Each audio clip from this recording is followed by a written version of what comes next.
Hello there. And wow, a truly massive, super warm welcome to you listening in right now. Yes, hello. Whether you've just poured your first coffee, or maybe you're taking a much-needed break, or perhaps settling in for the evening, we're just so happy you're here with us. Absolutely. We're really excited to be spending this time with you. Get ready, because today we're diving into something that can really help make your spoken English sound, well, smoother, more natural. We're aiming for a fun learning journey together.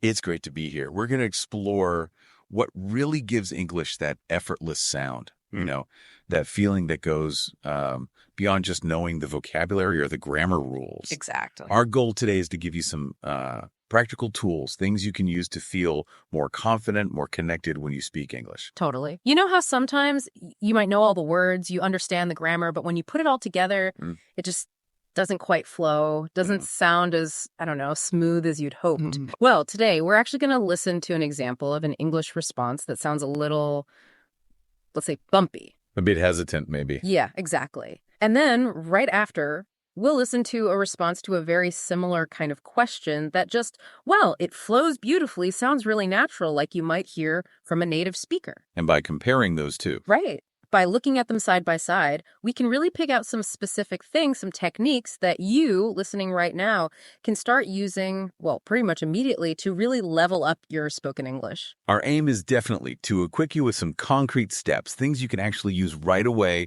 to make your English sound more natural, more confident. We really want you to finish this session feeling, empowered. Empowered to express yourself clearly, connect better. Yeah. Okay, let's jump in. Sounds good. So, we're going to start by looking at a response to a fairly common question, something like, tell me about studying English. Okay, have a listen to this first one. There are many languages spoken around the world. Some people learn English and some people learn Spanish. I study English, but it's a bit hard. Sometimes I still like it. My classmates also study English. We use books in class and then the internet at home. Okay. So you can understand every word there, right? The meaning itself is it's pretty clear. Yeah, totally understandable. But you probably notice it doesn't quite have that that easy flow, that quality you often hear when native English speakers are just talking naturally. Right. It feels a little staccato, like separate ideas just listed out. Exactly. A bit hesitant, maybe. Yeah. And the ideas, they don't quite link together seamlessly. It's perfectly fine, but it lacks that smooth connection. Yeah, it's missing that natural rhythm, that structure we often hear. It's understandable, like you said, but it doesn't sound as fluent or as, natural as it could. And that's precisely what we want to dig into today, how to get that flow. Perfect. So keep that first example in mind.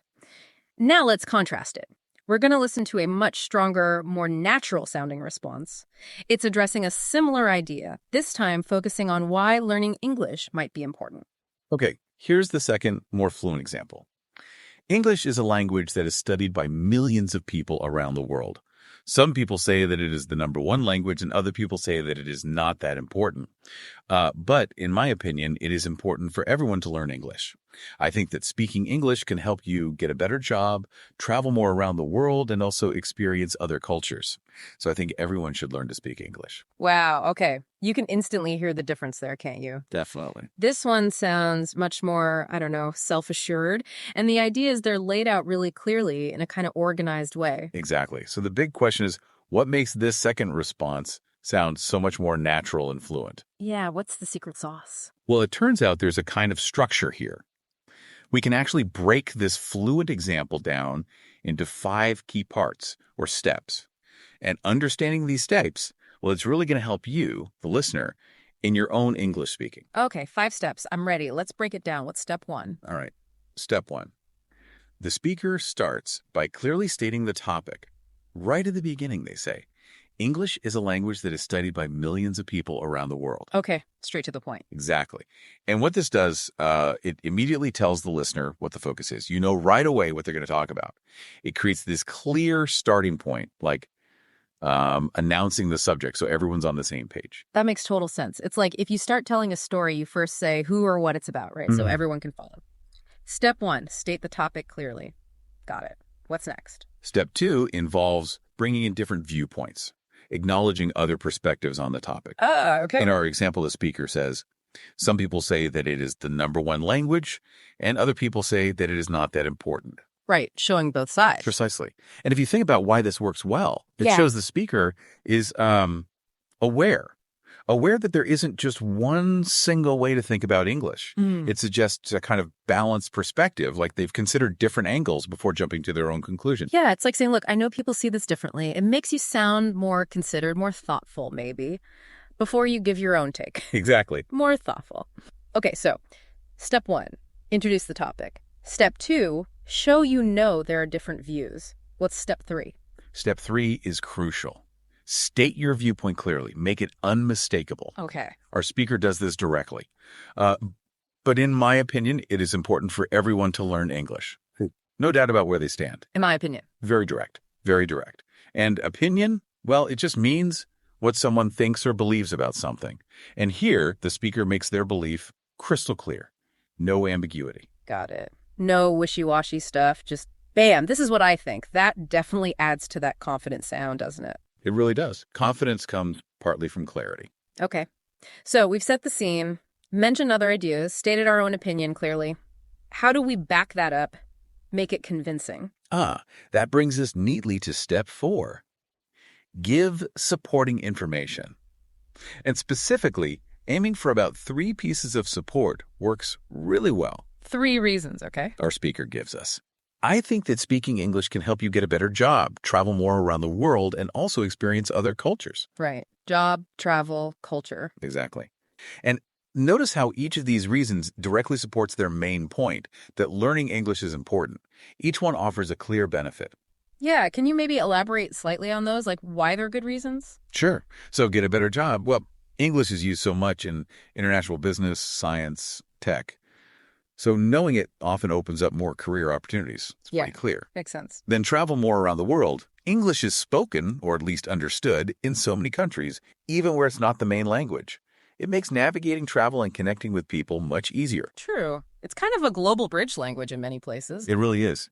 And the third one, experience other cultures. So much global media, movies, music, books, websites is in English. Plus, it lets you connect directly with people from different backgrounds. It opens up understanding. Okay, yeah, those are 3 really solid, logical reasons that directly explain why they think English is important. It makes the opinion feel much stronger. Much stronger. It's not just a feeling. It's an opinion backed by reasons. Right, it's reasoned. So we've got state topic, state other views, state your view, give 3 reasons. What's the final step? How do we wrap it up smoothly? Step 5 is to briefly restate the topic and your viewpoint again. Kind of bring it full circle. Like a conclusion. Exactly. Our speaker finishes with, so I think everyone should learn to speak English. It neatly ties everything together. And if you think about how our brains work, this restatement acts like a little trigger or a reminder for the listener. A trigger. How so? Well, it just reinforces the main message. After hearing the reasons, bringing it back to the core point helps solidify it in the listener's mind. It helps them remember the key takeaway you wanted them to have. I see. It's like putting a neat little bow on it. Summarizes the main point one last time, makes it memorable. Okay, great. So let me see if I've got this.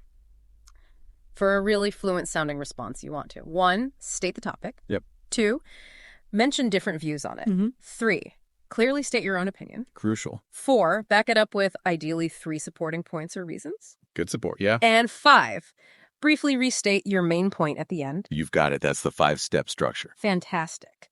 And, the really big takeaway here, I think, is that sounding fluent isn't just about how many words you know or if your grammar is perfect every single time. Right. It's more than that. It's also very much about how you structure your thoughts, how you organize what you want to say. When you present your ideas logically, clearly, in a sequence like this, it becomes so much easier for the listener to follow along, to connect with you. And that connection, that ease of understanding, is a huge part of what makes someone sound fluent. That is so insightful. Honestly, I feel like I have a much clearer picture now of what actually goes into sounding fluent. It's not just magic. There's a structure you can learn and use. Exactly. It's a learnable skill. Which is great news for everyone listening. Yeah. Now, thinking about, connecting with people and how sometimes things aren't always what they seem on the surface. Yeah, yes. That actually reminds me. Does it bring a story to mind? I love story time. It does. Just for a bit of fun, and maybe to illustrate that point about hidden depths, I wanted to share a quick story from when I lived in South Korea. Oh, South Korea. Okay, please tell us more. Paint the picture. Okay, so back when I was living there, one really common way people socialized, especially my colleagues, fellow teachers, was going to karaoke rooms. Ah, karaoke. Fun. Yeah, they call them norbang there. So nor, that's N-O-R-E, means song in Korean. And bang, B-A-N-G, means room. Song room. Makes sense. Literally, song room. So my friends and I, mostly other teachers, we'd go to these norbangs pretty often, maybe, I don't know, a couple of times a month. It was a great way to unwind and just, hang out together. Sounds like a blast. It really was. So one particular Saturday night, it was me, my roommate, another good friend. We were at the Norbang.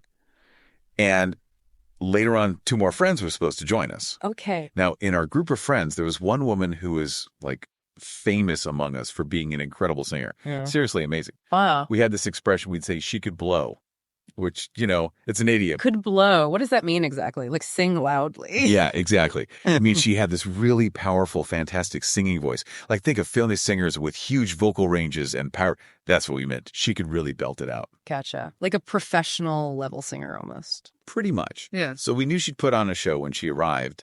And then another friend joined us. Her name was April.